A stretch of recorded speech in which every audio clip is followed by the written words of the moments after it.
capitalism is about placing a value on every resource that is important to us. So capitalism puts a value on land. It puts its original name comes from head, capita, head of cattle. So it was developed as a measure of wealth in cattle farming, going way back in time. We measure the value of copper and gold and silver and oil and all those things, but nobody puts a price on carbon. And carbon has a positive value in that it enhances the quality of our soil and therefore our ability to produce food.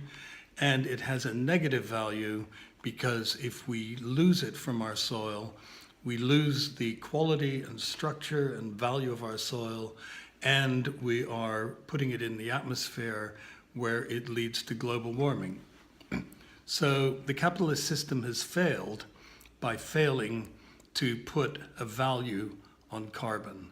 And insurance companies are beginning to wake up to this because they're realizing that as long as unmitigated release of carbon into the atmosphere continues, they're going to reach a point where their business model collapses because there's no way to measure risk when it gets as bad as it's going to get when climate change gets really terrible.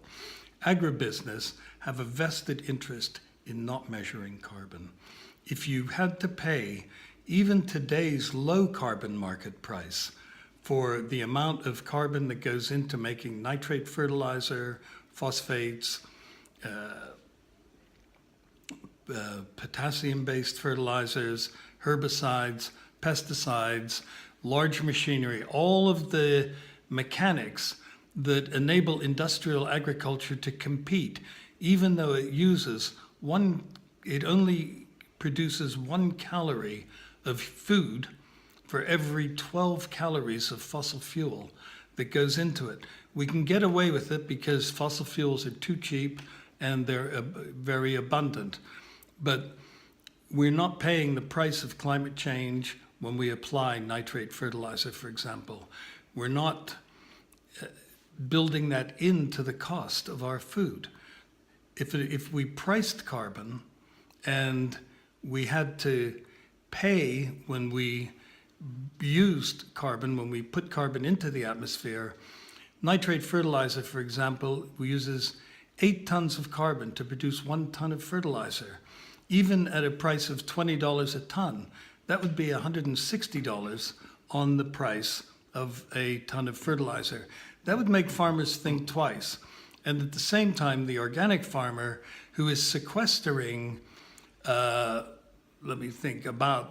up to a ton of carbon per hectare per annum would be getting a benefit, being paid for the fact that their composting and crop rotation methods are increasing soil carbon, would probably be another $100 per hectare. You'd end up with a situation where the organic farmer is benefiting by $100 because of the value to society they're delivering, and the industrial farmer would be charged $100 per hectare. You'd have a $200 difference per hectare just in the carbon price. That would change everything. For many crops, organic would be the same price then as an industrially produced crop.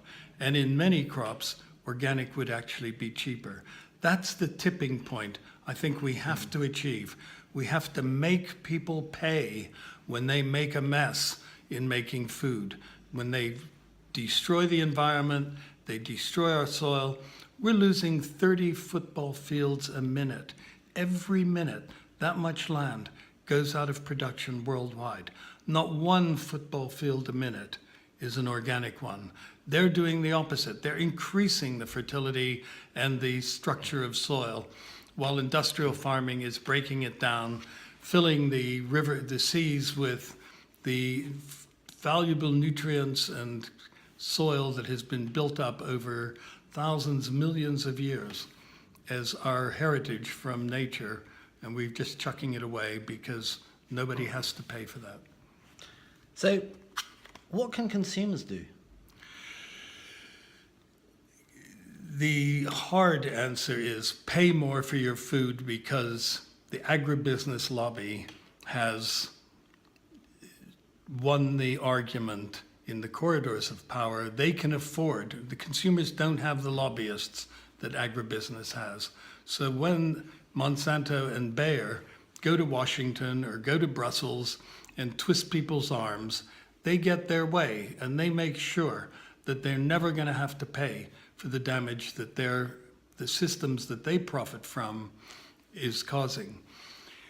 What we can do is really push hard for support of the Paris COP21 climate agreement that includes agriculture and forestry, push hard for the Marrakesh Agreement, the French 4 per thousand initiative that says if we increase soil organic matter by 4 parts per thousand, and that's easy to do, that's enough to completely cancel out all of our annual increase in greenhouse gas emissions, even if we didn't do anything about moving over to solar, better insulation, more efficient cars, all that kind of thing.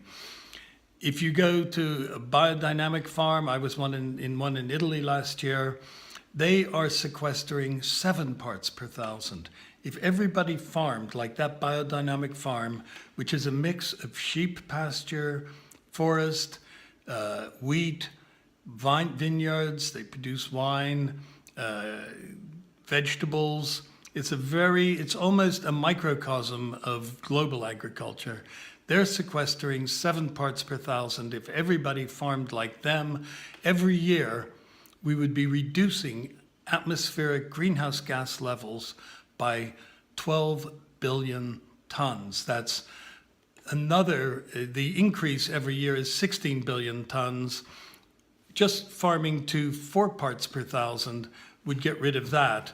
And then getting up to 7 parts per thousand, you actually start making the climate change a remote possibility, because you're reducing the level of greenhouse gases in the atmosphere. That's the way we have to go. How can the individual do that? By supporting organizations like Regeneration International, Greenpeace, Friends of the Earth, making sure that they have it on their policy agenda, and that their lobbyists, and writing to your senator or your congressman or your MP or your member of the European Parliament, all these people need to be pressed. But the fact is, the agribusiness lobby are so powerful, they really need to face a united front from all the people who care about the quality of our land, the quality of our food, and the quality of our life. You've been looking into this. You've been looking into this for quite a while now. You started carbon farming decades ago, where you created a brand of organic cornflakes. That's right, yeah. Yeah, so how did you work on that for your cornflakes to become carbon neutral? I launched organic cornflakes in 1996. We were the first food product to actually mention genetic engineering. We had on the front of our packaging, no genetically engineered corn. We got it organically from farmers in France. We shipped it to a factory in Lubeck that made the cornflakes, shipped it from there to our warehouse in Manchester, in England, and then distributed it all over Europe and the United Kingdom. A friend of mine who had created an organization called Future Forests said, why don't you go carbon neutral? We'll measure the carbon footprint of your cornflakes, and all you have to do then is plant trees. We'll plant the trees for you to offset that carbon footprint. Well, it sounded like a good idea, so I said, okay, let's go ahead with it. He sent a guy called Richard Tipper from the Edinburgh Centre for Climate Research, and Richard Tipper went to France, followed the whole chain, and measured the carbon footprint of the cornflakes. And what we found, to our delight, was that we hardly had to plant any trees at all to offset our carbon footprint, because the corn that was grown in France, every year those farmers were increasing soil organic matter, which is about 50% carbon, by enough to almost completely offset the whole carbon footprint of all the transportation, manufacturing, packaging, and distribution embodied in every box of cornflakes. And so that's when I realized that what a difference the way you grow food could make.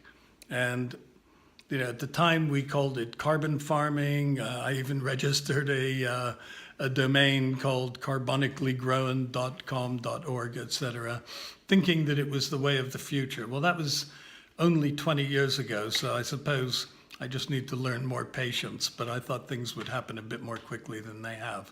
But, there's real hope now with the Paris and the Marrakesh agreements and the COP23 happening this year, that agriculture and forestry will be on the agenda, and that's going to make such a big change when that finally takes hold. Well, thank you very much for your time. Regeneration International will be at COP23 this year. We'll be organizing events, and we'll be advocating, speaking to world leaders, to members of the public. So stay tuned for that. Thank you very much. We're going to keep on enjoying this Harmony in Food and Farming conference here in Wales, Llandovery. Thank you very much for watching.